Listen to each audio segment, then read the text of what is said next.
हेमंत सोरेन के जिन फैसलों को कहा जा रहा मास्टर स्ट्रोक और संवैधानिक बता चुका है कोर्ट। राज्य में 1932 के खतियान के आधार पर स्थानीय निवासी तय करने और 50% से अधिक आरक्षण दिए जाने के झारखंड सरकार के निर्णय को हाई कोर्ट ने वर्ष 2003 में ही असंवैधानिक करार दिया है। हाई कोर्ट के 5 जजों की बेंच ने कहा था कि सरकार की यह नीति आम लोगों के हित में नहीं है। इस नीति से वैसे लोग स्थानीय होने के दायरे से बाहर हो जाएंगे जिन्हें देश के विभाजन के बाद रांची में बसाया गया था। ऐसे लोग लंबे समय से झारखंड में रह रहे हैं और उन्हें स्थानीय के दायरे से बाहर किया जाना उसके साथ भेदभावपूर्ण होगा। अदालत ने अपने आदेश में कहा था कि राज्य के हर इलाके में सर्वे भी नहीं हुए हैं। ऐसे में किसी एक सर्वे को ही आधार माना जाना उचित नहीं है और यह दूसरे लोगों के साथ भेदभावपूर्ण होगा। वर्ष 2002 में ही झारखंड सरकार ने पिछड़ों को 27% आरक्षण देने का प्रस्ताव लाया था। इससे राज्य में आरक्षण की सीमा 50 से अधिक हो गई थी। यह मामला भी हाईकोर्ट पहुँचा था और 5 जजों की बेंच ने इसे भी असंवैधानिक करार दिया था।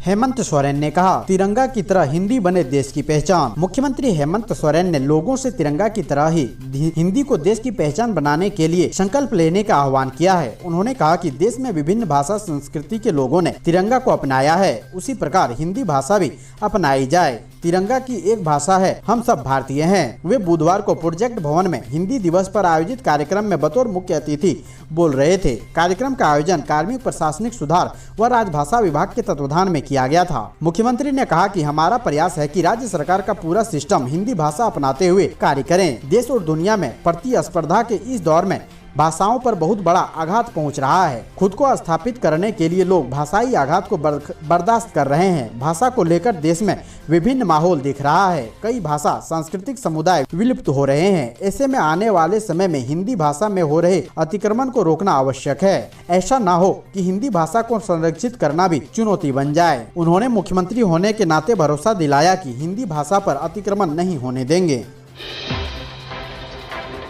पेट्रोल डालकर जलाई गई अंकिता के परिवार को चपरासी की प्राइवेट नौकरी, लौटाया नियुक्ति पत्र। झारखंड के दुमका में पेट्रोल डालकर जला दी गई छात्रा अंकिता के परिवार ने सरकार द्वारा दिया गया नियुक्ति पत्र वापस लौटा दिया है। कारण, नियुक्ति पत्र सरकारी नौकरी का न होकर चपरासी पद के लिए 11 महीने के कॉन्ट्रैक्ट वाली नौकरी का था, जिससे नाराज पीड़ित परिवार ने नियुक्ति पत्र उपायुक्त को वापस कर अपनी बेटी के लिए न्याय और पीड़िता की बड़ी बहन के लिए सरकारी नौकरी की मांग की है। दरअसल रविवार को झारखंड मुक्ति मोर्चा के विधायक बसंत सोरेन ने पीड़ित परिवार के घर जाकर सांत्वना दी और पीड़िता की बड़ी बहन को नौकरी का नियुक्ति पत्र सौंपा था। परिवार वालों का कहना है कि उस समय उन्होंने इस नियुक्ति पत्र को ध्यान से देखा ही नहीं। उन्हें मालूम था कि उपभोक्ता फोरम में नौकरी दी गई है, लेकिन जब उपभोक्ता फोरम में जाकर पीड़िता के पिता ने जानकारी ली तो पता लगा कि आउटसोर्सिंग के जरिए उनकी बेटी को चपरासी की नौकरी दी गई है। यहाँ फोरम के कर्मियों ने जानकारी दी कि उनको 7-8 महीनों से वेतन भी नहीं मिला है। उनकी बातों से पीड़ित सन्न रह गए। उन्हें लगा कि विधायक ने सरकारी नौकरी का नियुक्ति पत्र सौंपा है, लेकिन वह प्राइवेट नौकरी निकली और वह भी 11 महीने के कॉन्ट्रैक्ट पर। नाराज परिवार ने बाद में डिस्ट्रिक्ट कलेक्टर के ऑफिस जाकर नियुक्ति पत्र को वापस कर दिया। इस मामले पर स्थानीय महिलाओं ने भी अपना विरोध जताया है। वहीं पीड़ित परिवार का कहना है कि अब पहले उनकी बेटी को न्याय दिया जाए और आरोपी को फांसी पर लटकाया जाए। इसके बाद में उनकी बेटी को सरकारी नौकरी दी जाए। इस मामले पर दुमका के डिस्ट्रिक्ट कलेक्टर रविशंकर शुक्ला ने जानकारी दी कि लड़की की उम्र अभी 18 साल नहीं हुई है। 18 साल होने पर उसे दुमका पुस्तकालय में डाटा एंट्री की नौकरी दी जाएगी। हालांकि इस बातों को वे कैमरा पर बोलने के लिए तैयार नहीं हुए। धनबाद एनकाउंटर में शामिल पुलिसकर्मियों को डीजीपी ने किया सम्मानित। डीजीपी नीरज सिन्हा ने धनबाद के बैंक मोड़ में लूट की वारदात को विफल करते और एक अपराधी को एनकाउंटर में मार गिराने वाले जाबाज पुलिसकर्मियों को सम्मानित किया। बुधवार को पुलिस मुख्यालय पर आयोजित कार्यक्रम में डीजीपी ने धनबाद के बैंक मोड़ थानेदार प्रमोद कुमार सिंह, आरक्षी गौतम कुमार और उत्तम कुमार को सम्मानित किया है। इन पुलिसकर्मियों ने 6 सितम्बर को बैंक मोड़ पर एक निजी फाइनेंस कंपनी में डाका डालने गए अपराधियों के साथ मुठभेड़ में एक अपराधी को मार गिराया था। पुलिसकर्मियों की जाबाजी से फाइनेंस कंपनी में डाका डालने के प्रयास को असफल कर दिया गया था। इस साहसिक काम के लिए डीजीपी नीरज सिन्हा ने थानेदार प्रमोद कुमार सिंह को 25,000 और आरक्षी गौतम के साथ साथ उत्तम को 10-10 हजार रुपए का चेक देकर पुरस्कृत किया।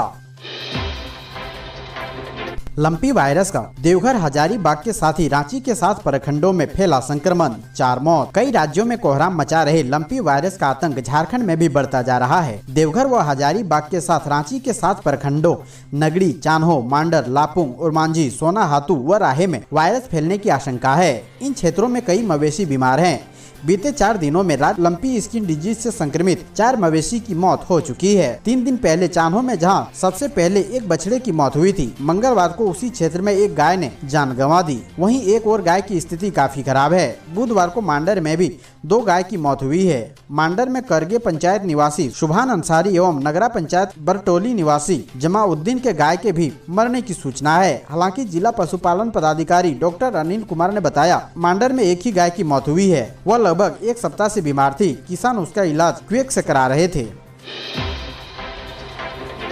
देवघर के मोहनपुर कस्तूरबा विद्यालय की 47 छात्राएं बीमार। खाने में पकौड़ी, चावल, दाल व सब्जी का किया था सेवन। देवघर जिले के मोहनपुर प्रखंड स्थित कस्तूरबा विद्यालय की 47 छात्राएं बीमार हो गई है। इसमें से 3 को इलाज के लिए मोहनपुर CHC लाया गया है। वहीं एक को बेहतर इलाज के लिए देवघर सदर अस्पताल रेफर कर दिया गया है। बताया जाता है कि मंगलवार रात से ही कुछ छात्राओं ने पेट दर्द, उल्टी व दस्त की शिकायत की थी। देर रात ये परेशानी बनी रही। बताया जाता है इस छात्राओं ने मंगलवार को पकौड़ी व बुधवार को चावल, दाल व सब्जी खाया था। बीमार छात्राओं का इलाज पहले विद्यालय स्तर पर किया गया। वहीं 3 छात्राओं को उल्टी, दस्त व हल्का बुखार की शिकायत होने के बाद इसकी सूचना बुधवार शाम को मोहनपुर CHC प्रभारी डॉक्टर PK शर्मा को दी गई। इन 3 छात्राओं खुशबू, मनीषा व भारती को इलाज के लिए मोहनपुर CHC लाया गया। 2 को इलाज करने के बाद वापस विद्यालय भेज दिया गया, जबकि एक को बेहतर इलाज के लिए देवघर सदर अस्पताल भेजा गया। CHC प्रभारी डॉक्टर PK शर्मा ने बताया कि अभी फिलहाल स्थिति पूरी तरह से नियंत्रण में है।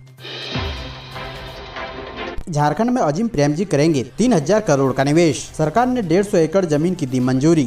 झारखंड सरकार ने अजीम प्रेमजी यूनिवर्सिटी के लिए रांची में करीब 3000 करोड़ रुपए के संभावित निवेश के लिए 150 एकड़ जमीन उपलब्ध कराने के लिए मंजूरी दे दी है। अजीम प्रेमजी फाउंडेशन द्वारा विकसित किया जाने वाले यूनिवर्सिटी झारखंड में इंटरनेशनल स्तर की शिक्षा प्रदान करेगी। कैबिनेट सचिव वंदना डाडेल ने बताया कि मंत्रिमंडल ने इटकी में अजीम प्रेमजी यूनिवर्सिटी को 99 साल की लीज पर 120 से 150 एकड़ जमीन उपलब्ध कराने के प्रस्ताव पर मंजूरी दे दी है। हेमंत सोरेन की अध्यक्षता में मिली मंजूरी से राज्य में करीब 3000 करोड़ रुपए के निवेश की उम्मीद है।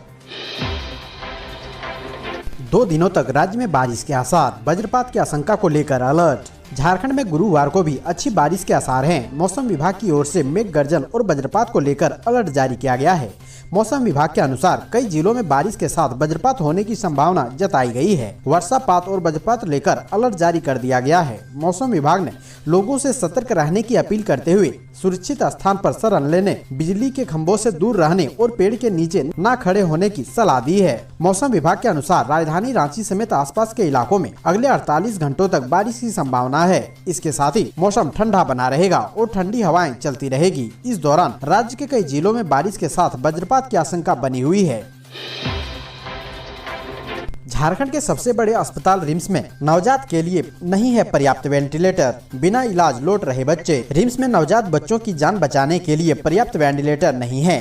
रिम्स में नियोनेटोलॉजी विभाग में सिर्फ 5 वेंटिलेटर हैं, जो अस्पताल पहुंच रहे बीमार बच्चों की संख्या के हिसाब से नाकाफी है। इस कारण गंभीर बच्चों को रिम्स से लौटना पड़ रहा है या फिर उन्हें निजी शिशु अस्पतालों में रेफर किया जा रहा है। दूसरी ओर निजी अस्पतालों में नवजातों के लिए रिम्स की अपेक्षा 5 गुना अधिक वेंटिलेटर है। इस कारण गरीब और आयुष्मान योजना के तहत बीमार बच्चों को भी निजी अस्पतालों पर ही निर्भर रहना पड़ता है। वैसे रिम्स नियोनेटोलॉजी विभाग द्वारा नवजातों के लिए वेंटिलेटर की खरीद प्रक्रिया शुरू की गई है, लेकिन इसके पूरा होने में कम से कम 6 माह का समय लग सकता है।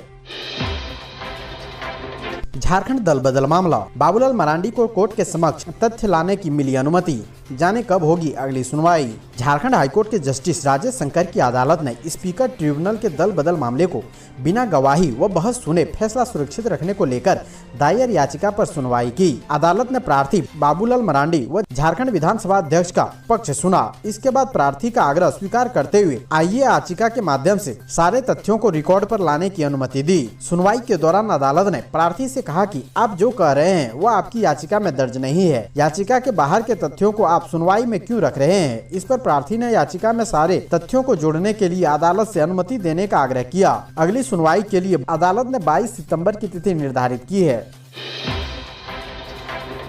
भाकपा माले ने राज्यपाल रमेश बिस्ट से की चुनाव आयोग का पत्र सार्वजनिक करने की मांग। महागठबंधन का दायरा बढ़ाए जाने के दिए संकेत। भाकपा माले राज्य कार्यालय में संवाददाता सम्मेलन कर पार्टी के राष्ट्रीय महासचिव दीपांकर भट्टाचार्य ने मांग की है कि राज्यपाल रमेश बिस्ट चुनाव आयोग की अनुशंसा को सार्वजनिक कर राजनीतिक अनिश्चितता को खत्म करें। भट्टाचार्य ने कहा कि हेमंत सोरेन सरकार के पास स्पष्ट बहुमत है और इसलिए इस राजनीतिक अनिश्चितता का स्रोत राजभवन ही है। भाकपा माले महासचिव दीपांकर भट्टाचार्य ने कहा कि भाजपा साजिश कर हेमंत सरकार को गिराना चाहती है, इसलिए भाजपा माले ने इस साजिश के खिलाफ हेमंत सरकार को समर्थन दिया है। गुमला के चैनपुर में मिट्टी के घर की दीवार गिरने से वृद्ध दंपति की दबकर मौत। गुमला जिले के चैनपुर प्रखंड के दातर गांव में मिट्टी के घर की दीवार गिरने से वृद्ध दंपति की दबकर मौत हो गई। मृतकों में जुएल कुजूर व उनकी पत्नी बेरथा कुजूर शामिल है। दोनों एक ही कमरे में सोए हुए थे। 5 दिनों से लगातार बारिश होने के कारण घर की दीवार कमजोर हो गई थी। बुधवार की आहले सुबह दीवार गिर गई, जिससे दोनों दब गए। जब तक दोनों को मलबे से निकाला जाता मौत हो चुकी थी। घटना की सूचना मिलने पर चैनपुर थाना प्रभारी दल बल के साथ दतरा गांव पहुंचे। शव को कब्जे में लेकर पोस्टमार्टम करने के बाद शव को परिजनों को सौंप दिया।